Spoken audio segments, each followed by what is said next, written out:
Bienvenidos, soy Artur Oms y esta es vuestra casa, Misterios Universales. Hoy os quiero hablar de poderes, pero no de poderes sobrenaturales, sino de poderes que residen en cada uno de nosotros. Y les llamo poderes por llamarle de alguna forma. Podríamos decir que son poderes olvidados. Veréis, cuando uno está en casa, encerrado, como sucede ahora mismo con todos nosotros, ya que estamos confinados, por cierto, hoy es viernes 27 de marzo de 2019 y yo ya llevo 15 días confinado, no 2 semanas, sino 15 días, que son 2 semanas y un día. Lo que os decía, cuando uno está confinado, encerrado, fijo en un lugar, llega un momento en que uno puede llegar a emparanoiarse, es decir, a entrar en una espiral negativa de pensamientos. La mente, de hecho, te puede jugar auténticas malas pasadas y si no logras controlarla, evidentemente te puedes sumerger en esa espiral negativa. ¿Quién no ha conocido a nadie que haya tenido una depresión o quizá uno mismo ha tenido una depresión? Pues si habéis padecido esta enfermedad o conocéis a alguien que la haya tenido, no hace falta que os explique lo fácil y sencillo que es caer en una depresión y lo difícil y complicado que es salir de ella. Por eso estos días no podemos ni debemos bajar la guardia. Y yo soy de los que cree firmemente que el ser humano alberga en cada uno de nosotros, en su propio interior, una serie de poderes, poderes relacionados con nuestra psique, con nuestra mente. Lamentablemente, amigos y seguidores de Misterios Universales, vivimos en una sociedad en la cual estamos rodeados evidentemente de hormigón, de vidrio, de tecnologías, de ciudades, de carreteras, de vehículos, de toda una serie de elementos los cuales hace 200 años simplemente no existían. Hace 200 años íbamos en carruajes, íbamos en caballos. Y por lo tanto, ese subconsciente, esa conexión con la naturaleza, está sumida en una especie de letargo, una especie de hibernación, una especie de adormecimiento. Uno de los primeros poderes de los que fuimos conscientes en esta nueva era moderna fue el de la hipnosis. ¿Quién descubrió la hipnosis? La hipnosis la descubrió un tal Mesmer. Se dice de Mesmer que fue el padre de la hipnosis moderna. De hecho, fue el primer occidental en creer en la hipnosis, puesto que nuestros amigos orientales ya hace mucho tiempo que creían en la misma. De hecho, Mesmer llegó a decir que la hipnosis tenía un poder autocurativo o que podía llegar a curar.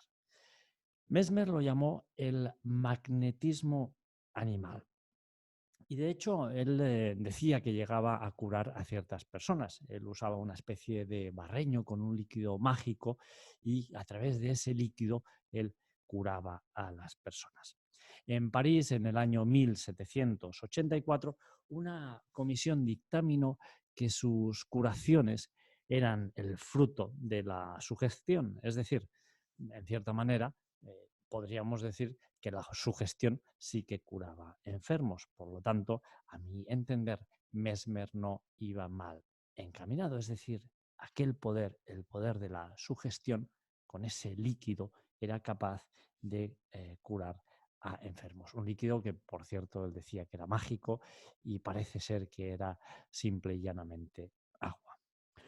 Confrontado con esa comisión que dijo que todas estas curaciones eran el fruto de la sugestión, había un tal Jussieu que dijo que él no estaba de acuerdo al 100% con esto y simplemente porque él había visto como uno de los ayudantes de Mesmer que se dirigió hacia una señora que era invidente con una varilla y evidentemente esta señora, como era invidente, pues no pudo ver al ayudante de Mesmer, reaccionó de forma muy violenta antes de que este ayudante pudiera llegar a siquiera acercarse a esta señora que era invidente. Uno de los discípulos de Mesmer, que se llamaba Puigsegur, llegó a hipnotizar a uno de sus colaboradores. ¿Y cómo lo hizo? Pues le dijo que tomara simplemente su guadaña y que fuera a labrar el campo. Y es lo que hizo esta persona que hipnotizó el ayudante de Mesmer, Puigsegur. De hecho, Mesmer, como bien os he dicho, hipnotizaba a la gente con un fluido, con un supuesto fluido mágico. Y es que el ser humano es que realmente no aprendemos, porque necesitamos ver algo. Es decir, para creer en algo necesitamos que se pueda tocar, que sea algo tangible. Es decir, si nos dicen, bueno, pues te voy a curar lanzándote un pensamiento, pues va a ser que no. ¿Eh? Va a ser mucho más sencillo para nosotros que veamos una piedra, un fluido, un amuleto, algo que vehicule ese poder de sanación, algo que seguramente canalice alguna especie de poder sobrenatural a través de un objeto. Veréis, Mesmer pasó con una especie de loco y al final todas sus hipótesis, toda su base, aquella base que él sentó para crear la hipnosis, quedó de alguna forma desprestigiada hasta que Freud, el mismísimo Freud, manifestó el poder terapéutico de la hipnosis. Por lo tanto, Freud fue de alguna forma quien oficializó esa terapia tan reconocida. Y es que Freud, de hecho, todo el mundo dice que era un escéptico por naturaleza, y al menos podemos pensar que eso es lo que él quería transmitir, que era un escéptico por naturaleza. En cambio, Freud experimentó muchísimas veces con la telepatía, es decir, con funciones telepáticas. Lo que Mesmer no pudo oficializar en el ambiente totalmente estéril de la medicina, estéril e incrédulo, por cierto, porque, claro, cuando una persona que no es médico, no es el caso, Mesmer era médico, pero Mesmer no tenía la notoriedad que tenía Freud. Cuando una persona que no es médico, que no tiene cierta notoriedad, divulga una nueva técnica que además está sentada sobre una base intangible de algo que no se puede ver ni tocar, pues claro, ahí tenemos que todo esto no tiene ningún tipo de credibilidad. En cambio, cuando Freud sí que lo hace, pues ahí recobra esa credibilidad, y no solo la recobra, sino que gana esa credibilidad ante todo el batiburrillo y todo el mundo y el mundillo científico. Y eso, amigos míos, continúa siendo hoy exactamente en el año 2020 igual. Es decir, si yo, por ejemplo, hiciera un descubrimiento y lo lanzara y dijera que ese descubrimiento es muy importante, seguramente no tendría la misma notoriedad que si un afamado médico, o no afamado, sino un reconocido médico, dijera exactamente lo mismo. Y es que yo siempre digo que cuando se nos ofrece una información, cuando se nos ofrece un conocimiento, uno tiene que rascar por debajo de esa capa, esa primera capa que vemos, y investigar qué es aquello que hay detrás de todo este conocimiento que se nos está ofreciendo, ya sea para bien o ya sea para mal. En cierta manera, aquí tenemos un poder también, un primer poder, el poder de la hipnosis. Es un poder, podríamos decir que olvidado porque es un poder que cada uno de nosotros lleva dentro. Y por lo tanto, esa es una primera puerta a uno de esos poderes olvidados.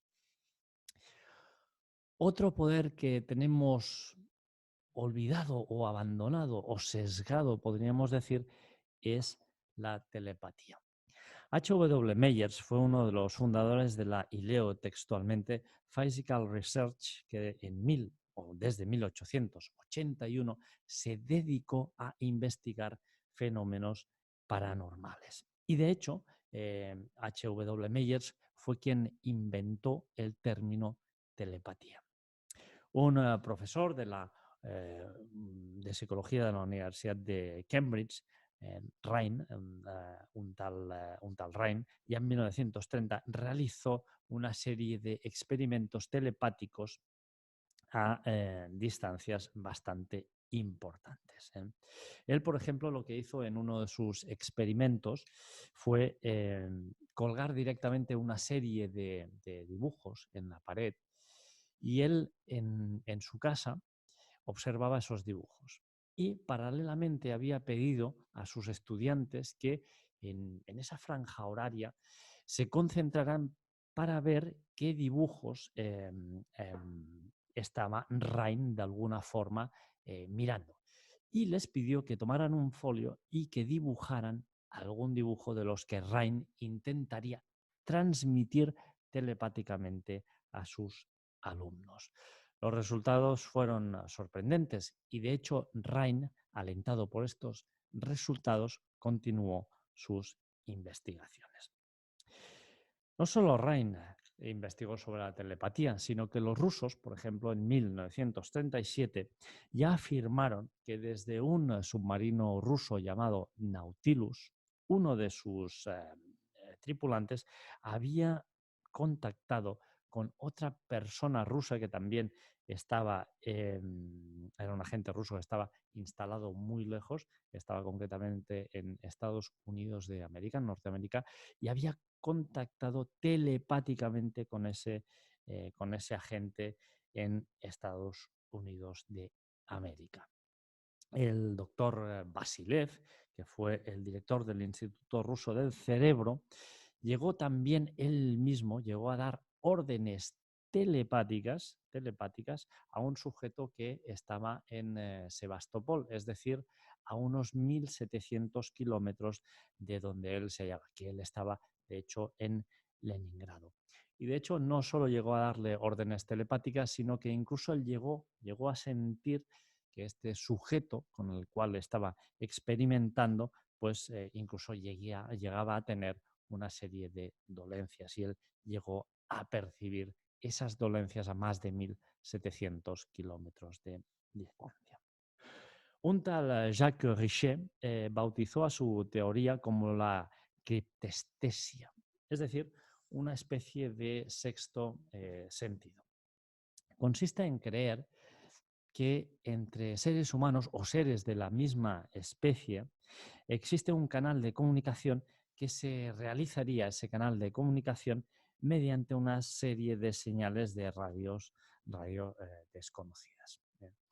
Y, de hecho, esas señales desconocidas, que yo siempre muchas veces me habréis oído decir en algún programa, que yo las llamo la Wi-Fi universal, que es un término que está mucho más acorde con nuestra época en la que vivimos actualmente, en 2020, pues son esa especie de señales o esa especie de Wi-Fi universal las que une a seres de la misma especie.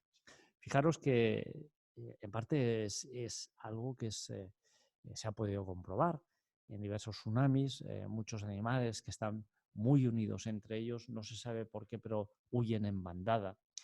Yo mismo pude recibir unas señales también por parte de una persona que iba a fallecer, muy allegada a mí, y la verdad es que todas estas cuestiones existen y están allí. Eso más tarde, esta Wi-Fi global, estas señales de radio desconocidas, esta criptestesia, Jung la bautizaría más tarde como el inconsciente colectivo. Inconsciente colectivo, ahí tenemos un dato bastante importante, pero ¿qué pasaría, amigos míos, si llegáramos al consciente colectivo, no al inconsciente colectivo? Es decir, fuéramos conscientes de que ese inconsciente colectivo existe, y no solo existe, sino que además lo podemos usar para comunicarnos con otras personas. Lo que pasaría es que despertaríamos y, de hecho, muchas veces hablamos de despierta. Mi querido amigo Enrique de Vicente tenía una sección en el programa Milenio 3, que todos recordaréis en los últimos 2 años, que se llamaba Despierta. Y esa es una de las cosas que tenemos que hacer y más importantes, despertar. William James, además, plasmó esta conexión de una forma magistral y la dijo, sería imposible prácticamente, yo creo que sería imposible definir mejor que William James esta conexión que hay entre diferentes seres o especies de la misma especie. Es decir, eh, James dijo que somos como una especie de árboles. Si uno mira por encima de la capa de la Tierra, verá que los árboles están completamente separados, evidentemente. Pero si uno baja por debajo de la capa de la Tierra, verá que esos árboles están unidos por la tierra y por las propias raíces. James hizo el mismo símil con las islas, es decir, tenemos un océano y tenemos las islas, pero ese océano está bañando y uniendo a esas mismas islas.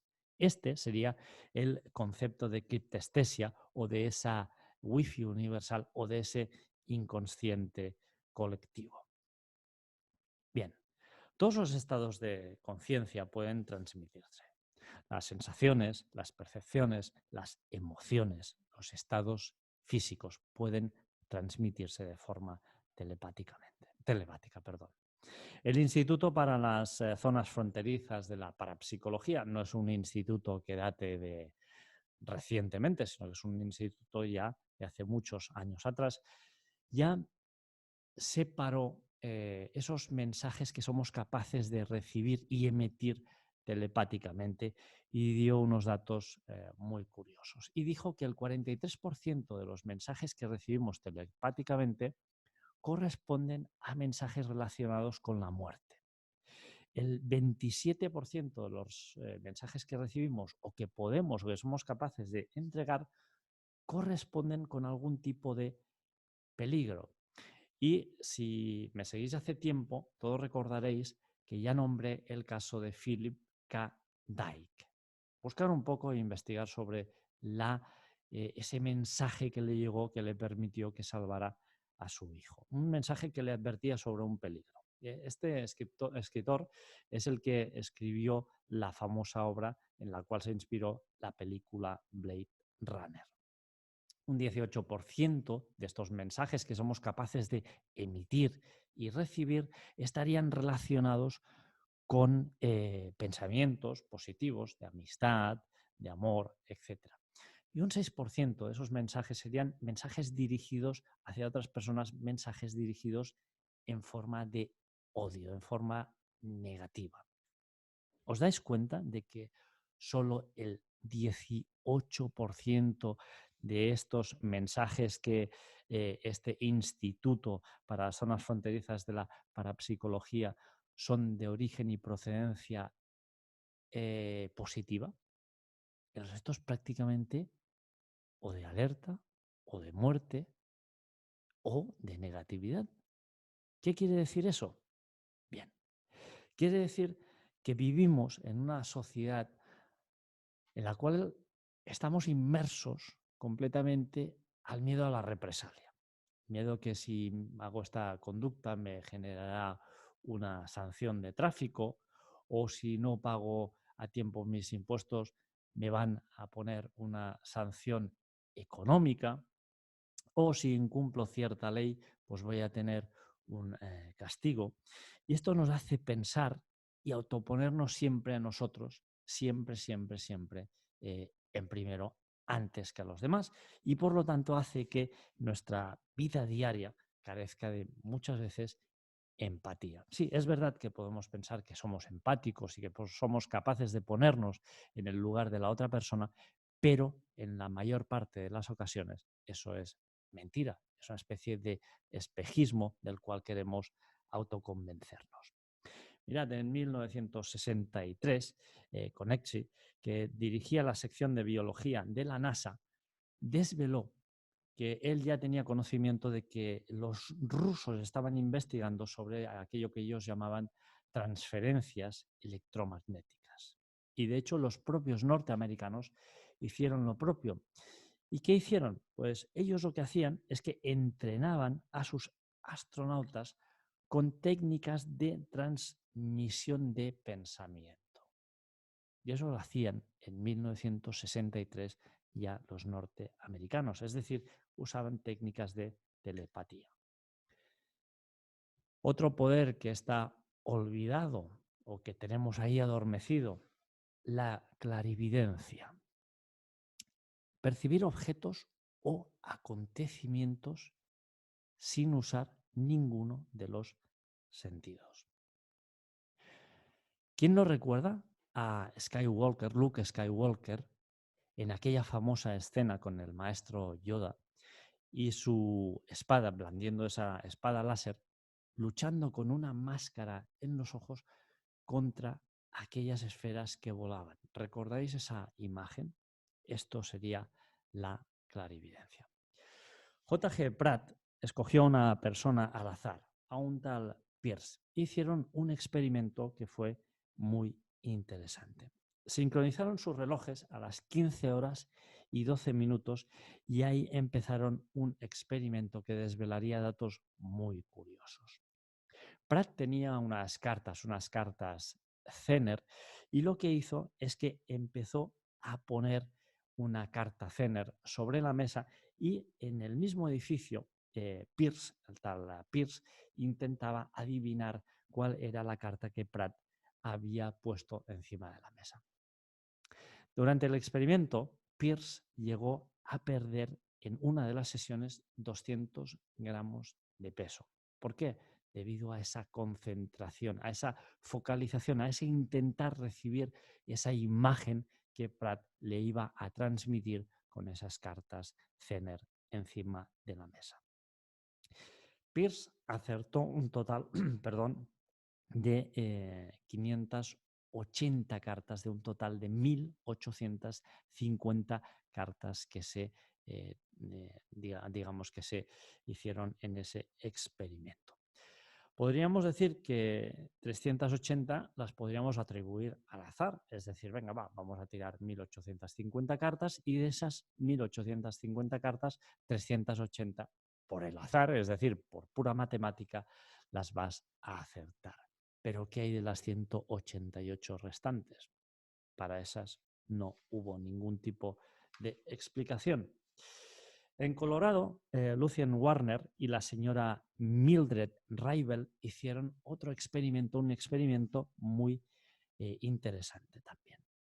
Lucien sacaba una serie de cartas y Mildred escribía en un folio qué carta creía que Lucien había sacado. Es decir, Lucien sacaba una carta y Mildred en un folio anotaba qué carta pensaba que Lucien había sacado. Bien, se hicieron tandas de 25 cartas, es decir, Lucien sacó 25 cartas en cada jugada, en cada experimento, en cada fase del experimento. Y de esas 25 cartas, Mildred Reibel intentaba adivinar el máximo de cartas. Bien. Volvemos al azar. El azar nos dice que de las 25 cartas podríamos atribuirle 5 al azar. Bien. Pero resulta que las estadísticas o el promedio fue de que Mildred adivinó 9,3 cartas de cada 25 cartas que Lucien fue tirando. ¿A qué podemos atribuir esto? Pues evidentemente a ese poder oculto que ya hemos dicho, la clarividencia. Otro poder que tenemos es el preconocimiento. ¿Qué es el preconocimiento? Vamos a explicarlo. Rhine, el famoso Rhine, escogió a un hombre con el que ya había realizado experimentos telepáticos en otras ocasiones y realizó un nuevo experimento. Ese experimento consistía en tomar una baraja, partirla, mezclarla, ¿bien? Y luego bueno, Rain estaba aquí, la otra persona estaba a su lado y él cogía la baraja y le decía, mira, yo voy a ir mostrando estas cartas, pero antes de que las muestre, hay X cartas, tú en una lista vas a escribir cómo crees que van a salir esas cartas y en qué orden van a salir. Pues esa experiencia de Rain mostró que el nivel de aciertos no tenía ningún tipo de explicación, que de hecho el nivel tan elevado que hubo de aciertos no podía ser fruto de ninguna casualidad. Otro poder que quizá todos llevemos en nuestro interior oculto es la telergia. ¿Qué es la telergia? La telergia es la capacidad de mover o hacer que objetos se muevan con la mente. Todos hemos visto, o la mayor parte de nosotros hemos visto la película Ghost, donde el protagonista, enfocando con su mente, logra con la mano mover ciertos objetos y captar la atención de una de las personas que está ahí en esa película. Con la mente, por ejemplo, la mente dirigida, podríamos hacer que cayera un libro, que se moviera un libro. Bueno, podríamos decir que esto podría ser ciencia ficción.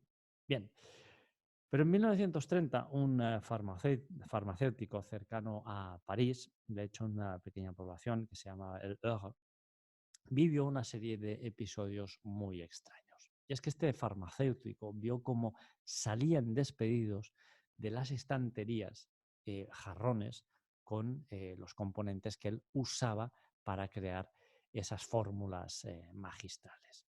De hecho, este caso se llegó a conocer como el caso de la farmacia embrujada. Pero hay más referente a la telergia. Hay, por ejemplo, la teoría de los rayos dirigidos de, voy a ver si lo digo bien, Ochorowicz, las eflorescencias dirigidas de Schrenck, o también Notzing llegó a fotografiar 3 hilos fluídicos, una especie de hilos que son también capaces de incidir físicamente en las cosas. O, por ejemplo, una extraña cosa que pasó el 13 de diciembre de 1968, una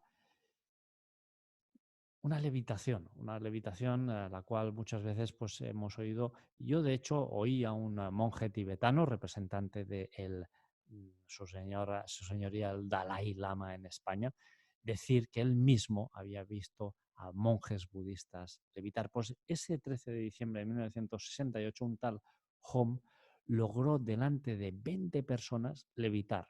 Y no solo lo hizo una vez, sino que lo hizo varias veces. De hecho, él en esas levitaciones llegaba a tocar el techo y en una de las ocasiones, ante la mirada incrédula de muchas personas, se dice que llegó a salir por el exterior levitando hacia la calle.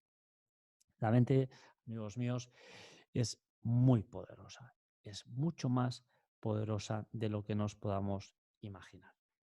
Estos días que estamos confinados, no dudemos en hacer aquello que no hacemos nunca, meditar.